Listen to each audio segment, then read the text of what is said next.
Mavs ulit.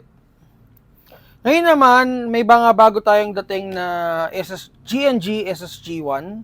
So, meron tayong 5 kulay na available. Pakita ko muna sa inyo kung ano yung SSG1. Para doon sa mga hindi pa familiar and para doon sa mga newbies natin na nanonood. So, ito yung SSG1. Isa to sa mga favorite na units ko. Ayan. So, ito yung stock niya. So, ito yung silver. Perfect to, guys. Kung mapapansin nyo, guys, para siyang ano to parang inspired dun sa sa paintball.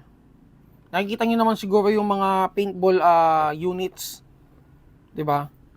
So, ito parang ganun din siya. So, perfect to for speed QB or speedball gaming. Okay, so may available tayo na 5 kulay. So ito silver. Pakita ko sa inyo yung color blue. Before tayo pumunta dun sa spec nung unit. Ayan. So ito yung color blue. So medyo madumi lang, may fingerprint ni Makmak eh. Ayan. And the same naman siya dun sa sa body at saka dun sa stock. Magkakaiba lang ng kulay. Ito orange. So ito na lang pakita ko sa inyo. Makikita niyo naman to sa Google Drive eh. Ito isa to sa mga gusto kong kulay, orange. Ang tapang ng itsura eh, no. So mapapansin niyo rin guys, ang haba ng trigger niya. Naka-blade trigger siya. And then meron ding US version nito na naka regular trigger. So may mga may mga release din eh. So sa US, alam ko US US release 'yon yung yung naka regular trigger. So meron tayong color blue, color black, orange, red at saka silver. Ito. Okay, so yung front assembly niya guys is metal. Then may rail na rin siya dito. So ito hindi ko alam kung anong use nito. Kasi syempre hindi ka naman maglalagay ng grip dun sa unahan eh. 'Di ba? 'Di ba? So ito, pwede niyo naman lagyan ng for example, parang mga reflex sights. And then guys, kung i-ask nyo ako if pwede itong lagyan ng tracer, meron nabibiling tracer for SSG1. So pwede siyang lagyan ng tracer. So, syempre, hindi makukumpleto yung CQB setup natin. Syempre, kung walang tracer, di ba? And then, body niya is polymer with combat machine or CM markings. Ayan, GNG. And then, may top rail na rin siya for attachment. Perfect talaga dito, guys, is reflex sights lang. So, hindi ma-open.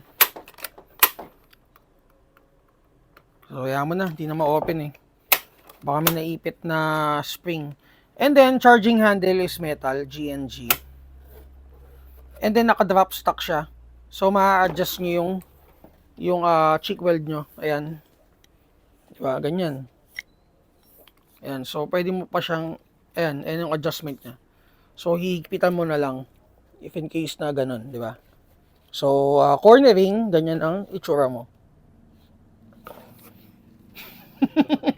talagang no? So, ganun lang.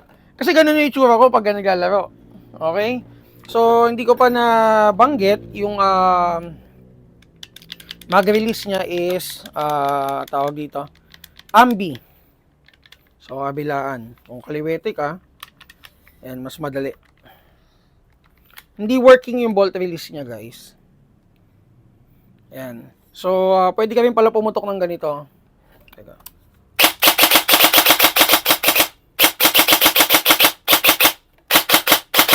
Yan. Ganda eh. Talagang, ang ganda talaga nito guys. Performance, wala tayong masasabi dito sa performance. Kala ko wala akong mic. Sa performance, wala tayong masasabi dito. Sobrang ganda nito out of the box. As in, sobrang ganda. And ayun nga, syempre, kung ang laruan nyo is for CQB, perfecto para sa inyo guys. So, ititest natin to check kung ilang FPS siya out of the box. And, guys, ang kasama dun sa box is, syempre yung manual. Ayan, Airsoft catalog. Nandito yung mga GNG units na meron sila na ino-offer. Ayan, nandyan lahat yan. And then, products and mga world shooting competition finals, mga ganyan-ganyan. So, nandito lahat yun. And then, ito, yung pinaka-manual niya. Ayan. So, dito makikita natin yung mga motor, etc. etc. etc. So, yun. Okay, so, titest natin. And, magazine niya pala, guys, is itong transparent na to. So, makikita mo yung BBs. Ayan. Nakalinya dun sa loob. So, I think, ito 100 rounds to na magazine. Okay, so, titest natin. So, maganda talaga dito is speed cap. So, guys, check natin kung ilang FPS. 347. So, sabihin na natin nasa 330 siya to 350 out of the box. For the trigger response, ito.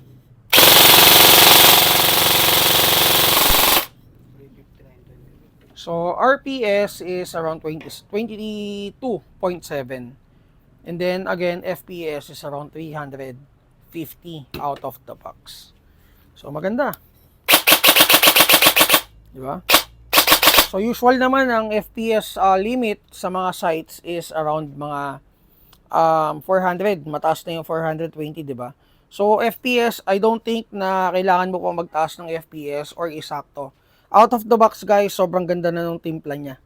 So, hindi na para pa itaas yung FPS kasi sobrang bilis na nung ROF niya. And okay na siguro yung enough na yung 360 FPS. Kumbaga kasi baka mabawasan pa. Kung magtataas ka ng spring, medyo mabawasan pa yung rate of fire niya. Yan. Okay, so GNG SSG1. Teka lang guys, mag-check lang ako. Kasi yung sa motor, hindi ko sure kung ayan. So, ang motor niya is 25,000 RPM, long motor. Siyempre, version to. Ang internals niya. So, naka 80mm na ball bearing bushing. So, adjustable hop. And then, yun, nabanggit ko na rin kanina. Teka, lapit mo onte para makita nila. Yung naka-blade trigger siya or extended trigger. So, purpose niyan talaga is to pangdalawahang kamay. So, ayun, kung nakita nyo nga guys, inspired siya dun sa mga paintball guns. So, naka-polymer grip din. And then, yung mga selector niya, charging handle is metal. Nabanggit ko na yan kanina. So, yung, polymer. Position stock with polymer stock. So, yung stock niya, ito. Napakita ko na ba to? Ito yung stock niya guys. So, GNG and then rubber yung nasa pinaka duluhan. And then yun lang. So, again, GNG SSG1. So, kung interested kayo guys for this unit, mag-PM lang kayo sa page natin. For sure, hotcake to guys. Price is 18.5 for yung mga may kulay. And then, for color black, it's 17.5. So, check nyo na lang guys sa Google Drive natin. Nasa GNG folder to. Hindi ko pa siya i-upload sa new arrivals natin. Kasi may mga inintay pa akong iba pang stock na darating this week. Yung mga vector optics natin. So, yun. Pero abangan nyo na lang guys. Siguro by tomorrow, i-upload ko na siya.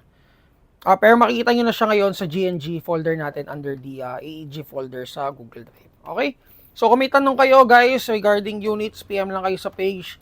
Again, yung page natin is Mavs Hobby Shop. Okay, yun lang yung nag-iisang page natin. And yung main account ko is Mavs Hub. Okay, PM na lang kayo and see you guys.